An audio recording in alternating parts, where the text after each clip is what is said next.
Hello friends, कैसे हो सब। आशा करता हूँ सब अच्छे ही होंगे और अच्छे तरीके से काम करते होंगे।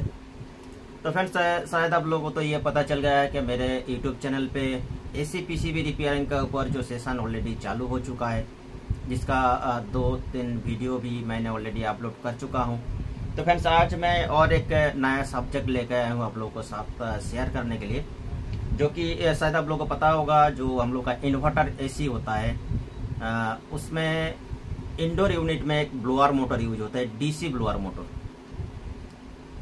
उस डीसी ब्लोअर मोटर कैसे काम करता है और वो अगर किसी पीसी में अगर ना चले तो क्या दिक्कत आ सकता है, और उसके जो सर्किट का जो ट्रेसिंग है वो मैं आज आप लोगों को लाइव दिखाऊंगा। मेरे पास एक ये इंडोर का पीसीबी भी है और ये जो डीसी मोटर है जिसको हम लोग नॉर्मली बोलते हैं बीएलडीसी मोटर।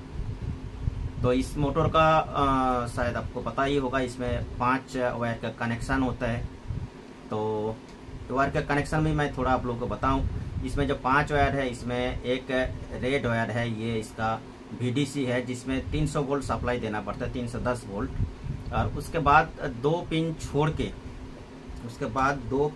के थोड़ा गैप बना दिया है इसमें। उसके बाद किया है, जो ब्लैक वायर है ये ग्राउंड का है, ब्लैक वाला ये ग्राउंड का है। और उसके बाद एक व्हाइट वायर है जो 15 वोल्ट और सप्लाई इस मोटर को देना पड़ता है। और उसके बाद ब्लू वायर है और उसके बाद येलो वायर है। जो ब्लू वायर है ये फीडबैक के लिए है, जिसको पीजी बोलते हैं हम लोग, डीसी पीजी बोलते हैं। और ये जो येलो वायर है ये VSP के लिए है, क्योंकि इसका स्पीड वेरिएशन करने के काम पे ये यूज होता है। तो मतलब इसमें 2 सप्लाई इनपुट हुआ है, मेन VCC 300 वोल्ट और ये 15 वोल्ट व्हाइट वायर में। और येलो में क्या आता है, स्पीड वेरिएशन का सप्लाई आता है, और ब्लू वायर से फीडबैक आता है मदरबोर्ड तक। तो ये इसका नॉर्मल सिस्टम है, इसमें मैं डिटेल्स में अभी नहीं जाऊंगा। तो आज मैं डिस्कस करूंगा ये मोटर अगर इस पीसी में लगा हुआ है, अगर किसी कारणवश अगर ये ब्लोअर मोटर चल नहीं रहा है तो हम लोग को कैसे ट्रेस करना है, कैसे चेक करेंगे ये पीसीबी का गलती है या ये मोटर का गलती है।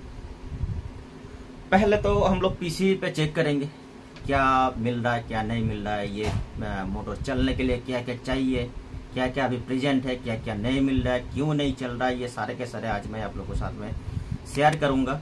और इसके साथ साथ में मैंने ऑलरेडी एक ये डीसी पीजी मोटर टेस्टिंग के लिए एक सर्किट बना के रखा, इसमें भी चेक करूंगा। अगर पीसीबी आपको समझ में नहीं आ रहा है, सच में पीसीबी का दिक्कत है या मोटर का दिक्कत है, तो किसी एक को तो पहले कन्फर्म करना ही है। हम अगर मोटर को पहले कन्फर्म कर लेंगे, क्योंकि ये अगर ऐसा एक सप्लाई अगर आपके पास बना हुआ रहेगा तो आप आसानी से मोटर को पहले चेक कर सकते हैं। इससे तो कंफर्म हो जाएगा मोटर सही है कि नहीं। उसके बाद पीसी पे आप चेक कर सकते हैं, ढूंढ सकते हैं क्या दिक्कत है। तो फ्रेंड्स, चलते हैं सब्जेक्ट पे। तो फ्रेंड्स, DNM टेक्नोलॉजी सपोर्ट का एसी पीसीबी रिपेयरिंग ग्रुप में आप सबको स्वागत है। जिन्होंने मेरे चैनल को अभी तक सब्सक्राइब नहीं किया है, मैं चाहता हूँ आप लोग मेरे चैनल को सब्सक्राइब करके रखें, ताकि मैं आप लोगों को continuous AC PCB related circuit के ऊपर डिस्कस करते रहूँगा, आप लोगों को नॉलेज देते रहूँगा। तो आप लोगों को अगर ये नॉलेज लेना है तो मेरे चैनल को ज़रूर सब्सक्राइब करके रखें। और जो मेरा सेशन चल रहा है इसमें आप लोग अपना फीडबैक भी दीजिए, वीडियो कैसे लग रहा है वो तो बताइए, वो तो ठीक है, लाइक करें, शेयर करें, सब्सक्राइब करें। और साथ में आप लोगों को कौन कौन सा सब्जेक्ट के ऊपर नॉलेज चाहिए वो भी आप लोग कमेंट करके पूछ सकते हैं। तो मैं आप लोगों को रिक्वायरमेंट के हिसाब में एक एक करके मैं वो सब्जेक्ट क्लियर करते जाऊंगा। तो चलते हैं अभी सीधा पीसी पे, क्या दिक्कत हो रहा है, मोटर क्यों नहीं चल रहा है वो देख लेते हैं। तो फ्रेंड्स, चलिए अभी शुरू करते हैं। तो देखिए फ्रेंड्स, मैंने ये मोटर का कनेक्शन यहीं पे कर दिया है, जो ये BLDC मोटर का है, जो DC सप्लाई पे चलता है। और इस पीसीबी का थोड़ा मैं आउटलुक दे दूं। इसमें देखिए ये 5 ऑक्टोकपलर लगा हुआ है, ये 2 है, ये 2 है, ये एक है। तो इसमें नॉर्मली ये बताऊं, ये जो सिंगल ऑक्टोकपलर थोड़ा दूर में दिख रहा है ये SMPS का है, जो 12 वोल्ट 5 वोल्ट जनरेट करते हैं उसके लिए है। और इसके बाद ये जो 2 है, ये 2 यूज हो रहा है ये मोटर ड्राइव करने के लिए। और बाकी ये जो दो है ये दो कम्युनिकेशन के लिए, क्योंकि ये इन्वर्टर एसी है, इसमें आउटडोर पीसी भी होगा और दोनों का बीच में बातचीत तो करना ही है। तो इसी के हिसाब में इसमें 5 ऑप्टोकपलर आपको दिख रहा है और इसमें ऐसा ये पीसीबी है। तो चलिए मैं इसमें लाइन दूंगा। और इसमें एक चीज़ और भी बताऊं, नॉर्मली जो BLDC मोटर का कनेक्शन होता है इस पीसी में थोड़ा इसमें चेंजेस करके रखा पहले से ही, क्योंकि शायद आपको पता ही होगा क्या इधर से जो ये वायर निकल के आते हैं, ये जो ब्लू वाला वायर होता है ये फीडबैक का होता है। इसमें पे क्या किया है, जो ये ब्लू वायर को 4 नंबर पॉइंट पे कनेक्शन को चेंज करके रखा। ये आप अगर कभी पीसी पे अलग से मोटर लगा के चेक करेंगे तब आपको ये चीज़ ध्यान में रखना है, क्योंकि ये लास्ट वायर होता है फीडबैक का और ये लो वायर होता है VSP का। यहीं पे इसका बायसिंग चेंज करके रखा। आप अगर दूसरा कोई मोटर लगाएंगे जिसमें आपको देखेंगे हो सकता है ब्लू वायर लास्ट में लगा हुआ है, ये लो उससे पहले लगा हुआ है, तो आपको PCB का डिजाइनिंग देख के आपको वो चेंज करके लेना है। तो इसमें ऑलरेडी उल्टा किया हुआ है, जो ब्लू इधर होना चाहिए नॉर्मल सिचुएशन में, जैसे मोटर से निकल के आ रहा है, ये थोड़ा उल्टा करके रखा। तो इस कंडीशन में क्या होगा, मैं थोड़ा जूम करके दिखाऊं।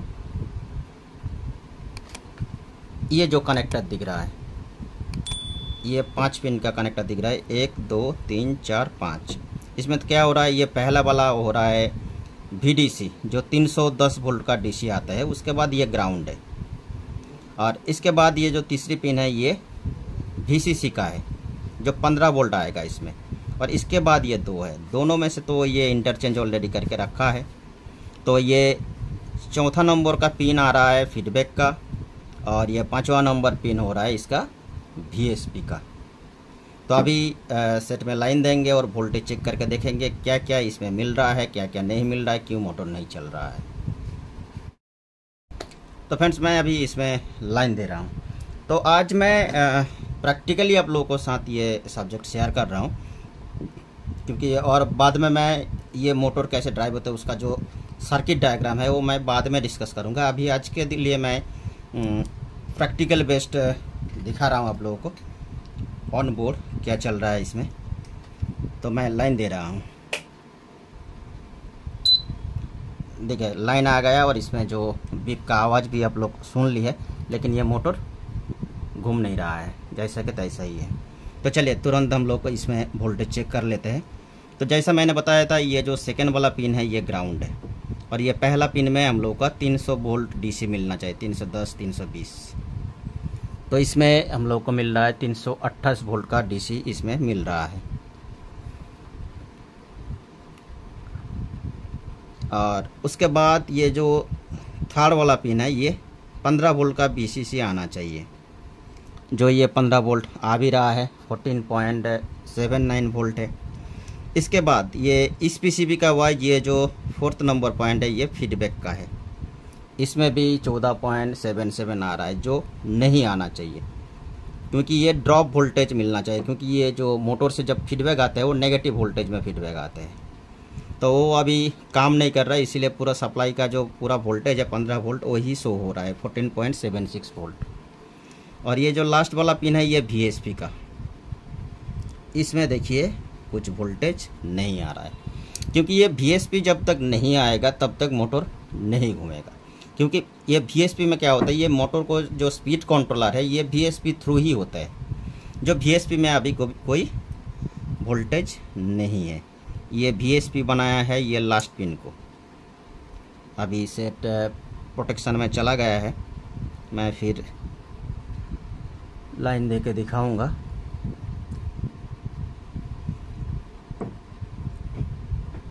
बंद करता है फिर मैं चालू कर रहा हूँ।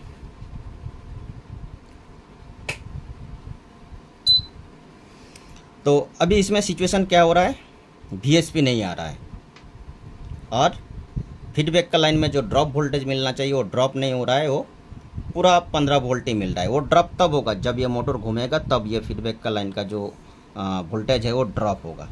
तो ये जो VSP और PG को ड्राइव करने के लिए, फीडबैक को ड्राइव करने के लिए दो ऑप्टो कपलर यहीं पे लगा हुआ है। जो मैंने उधर से दिखाया था 5 ऑप्टो कपलर, उसका बीच में ये जो बीच वाला 2 ऑप्टो कपलर है, ये 2 मोटर ड्राइव के लिए है, ये 2 कम्युनिकेशन के लिए है, और ये जो सिंगल इधर दिख रहा है ये एसएमपीएस के लिए है। तो फ्रेंड्स, इसमें और एक बात भी मैं बताऊं, इसमें जो ये 15 वोल्ट का सप्लाई आ रहा है वो कहाँ से आ रहा है?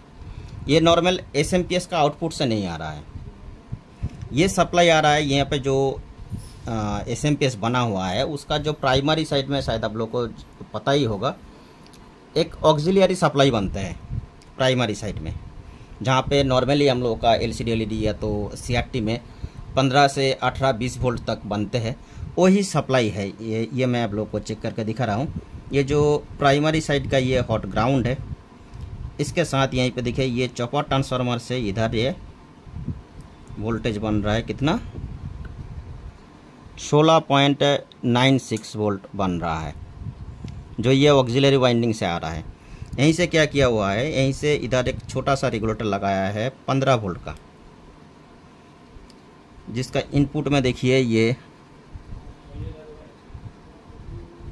अभी लोड छोड़ दिया है, इसलिए वोल्टेज थोड़ा ड्रॉप हो गया है, 15.71 दिख रहा है, और इसका बीच वाला ग्राउंड होता है उसका ये साइड से ये 15 वोल्ट आउटपुट होता है, जो क्योंकि अभी लोड छोड़ दिया तो इसका जो ऑक्सिलरी सप्लाई है थोड़ा बैठ जाता है, तो इसी से ही ऑक्सिलरी सप्लाई से ही इसका 15 वोल्ट के लिए वो रेगुलेटर लगा हुआ है। 78-15 ये 15 वोल्ट का आउटपुट दे रहा है, तो वो तो आ रहा है, सर्किट में कोई इशू नहीं है। तो अभी इसमें ये थियोरेटिकली आपको जानना चाहिए ये ऑप्टो कपलर कैसे काम कर रहा है, तो ये तो मैं आप लोगों को बताया नहीं, लेकिन ये बाद में बताऊंगा। तो मैं नॉर्मली ये बताऊं, यहीं पे ये जो ऑप्टो कपलर का ये जो 2 पॉइंट है, इसमें आप लोगों को दिखाऊं, ये 2 ऑप्टो कपलर दोनों उल्टा लगा हुआ है, एक इधर सिग्नल वीएसपी देने के लिए मोटर के लिए, और एक लगा हुआ है मोटर से फीडबैक एमसीयू को देने के लिए, तो 2 उल्टा साइड में लगा हुआ है। तो इधर ये जो पहला वाला है, इसमें क्या हो रहा है, ऑप्टो कपलर का जो सेकेंडरी साइड है 3 और 4 नंबर पिन है वो इधर दिया हुआ है, जिसका देखिए आपको पता होगा ऑप्टो कपलर का बायसिंग, इसमें जो एनपीएन ट्रांजिस्टर 3 और 4 में लगा हुआ रहता है, उसका कलेक्टर में मतलब 4 नंबर पॉइंट में ये सप्लाई मिल रहा है, और ये 3 नंबर से आउटपुट होके वीएसपी पे आना चाहिए। अभी ये 3 नंबर से आउटपुट नहीं हो रहा है, ये 3 नंबर से कब आउटपुट होगा, जब इसका 1 और 2 नंबर पिन में जो फोटो एलईडी लगा हुआ है वो काम पे आएगा, तब ये वीएसपी आउटपुट होगा। मैं सिर्फ ये वीएसपी नहीं आ रहा है इसलिए वीएसपी का रूट ही समझा रहा हूँ। तो ये जो ऑप्टो कपलर का 3 नंबर पिन में सप्लाई है, जो 4 नंबर इसमें 4 नंबर पिन में कलेक्टर में सप्लाई प्रेजेंट है, इमीटर से आउटपुट होना चाहिए 3 नंबर से, वो क्यों नहीं हो रहा है, शायद इसका ऑप्टो कपलर का 1 और 2 काम नहीं कर रहा है, या तो ऑप्टो कपलर ख़राब भी हो सकता है, कुछ भी। तो अभी हम देख लेंगे इधर 1 और 2 नंबर साइड में ऑलरेडी इसमें कुछ सिग्नल आ रहा है कि नहीं। इधर एलईडी जब तक नहीं जलेगा तो 3 और 4 कॉन्डक्ट नहीं होगा, तो ये 15 वोल्ट सप्लाई बाईपास होकर यहाँ पे वीएसपी पे नहीं आएगा, ऐसा ही हो रहा है। तो फिर से स्टैंड बाई में चला गया, मैं फिर चालू कर रहा हूँ, चालू कर दिया। अभी ग्राउंड को यहीं पे पकड़ के रखते हैं।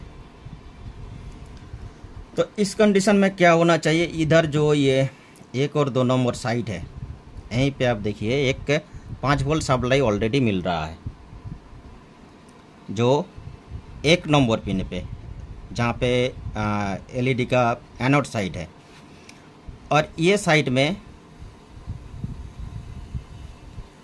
भी सप्लाई मिल रहा है, क्योंकि ये अभी फॉरवर्ड बायस हो गया है। आप अगर डायोड देखेंगे, डायोड का एनोड पे अगर आप पॉजिटिव सप्लाई देंगे तो फॉरवर्ड बायस में 2 नंबर पिन पे भी आउटपुट हो रहा है, जो नहीं होना चाहिए। ओके कंडीशन में ये 2 नंबर पिन पे ग्राउंड मिलना चाहिए, ग्राउंड इसमें नहीं मिल रहा है। तो इसको ग्राउंड कौन देगा, ये जो 2 नंबर पिन है, 2 नंबर पिन को ग्राउंड कौन देगा? 2 नंबर पिन को ग्राउंड देने के लिए यहाँ पे एक NPN ट्रांजिस्टर लगा हुआ है। और ट्रांजिस्टर का भी बायसिंग शायद आपको पता ही होगा। इसमें बेस कलेक्टर इमीटर है। कलेक्टर में देखिए ये 5 वोल्ट जो ये प्रेजेंट है 4.996। तो ये कब इसमें ग्राउंड होगा? जब इसका बेस पे 0.7 वोल्टेज पल्स आएगा, लेकिन वो नहीं आ रहा है। ये 0.7 जब तक यहीं पे नहीं आएगा MCU से, तब तक ये कलेक्टर इमीटर शॉर्ट नहीं होगा। कलेक्टर इमीटर अगर शॉर्ट नहीं होगा तो इधर हम लोगों का जो 2 नंबर ऑप्टोकपलर का जो 2 नंबर पिन है, इसमें ग्राउंड नहीं मिलेगा। इधर अगर ग्राउंड नहीं मिलेगा, सप्लाई ग्राउंड अगर LED पे नहीं मिलेगा, तो इधर जो सेकेंडरी साइड में 3 और 4 नंबर पिन में जो फोटो ट्रांजिस्टर है, वो भी कलेक्टर इमीटर शॉर्ट नहीं होगा, जिसके कारण यहीं पे VSP नहीं पहुंच रहा है। तो चलिए अभी इसका जो रूट फिर सेट स्टैंड बाई में चला गया, इसका फिर ऑन करते हैं।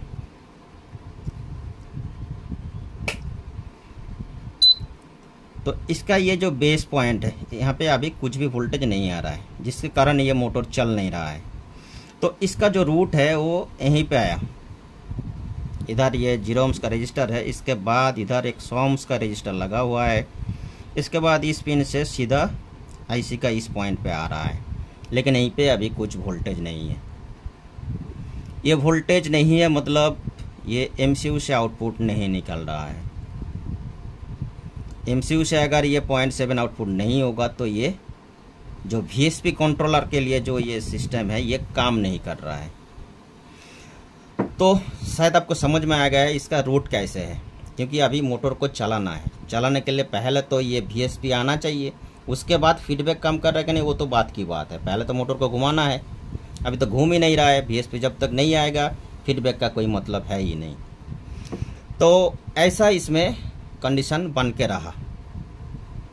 तो इस कंडीशन में MCU को फॉल्ट ये साबित करने के लिए हम लोग को पहले ये मोटर को कंफर्म कर लेना है, ये मोटर सही है कि नहीं। वोल्टेज तो नहीं आ रहा है, वो तो अलग बात है, तब भी हम लोग एक बार मोटर को चेक कर लेंगे किसकी वजह से ये सर्किट अभी ब्रेक हो गया है, क्यों नहीं ऑन हो रहा है। तो अभी मैं सीधा आपको जो मेरा जो बना हुआ ये सिस्टम है, इसमें दिखाऊंगा ये मोटर चल रहा है कि नहीं।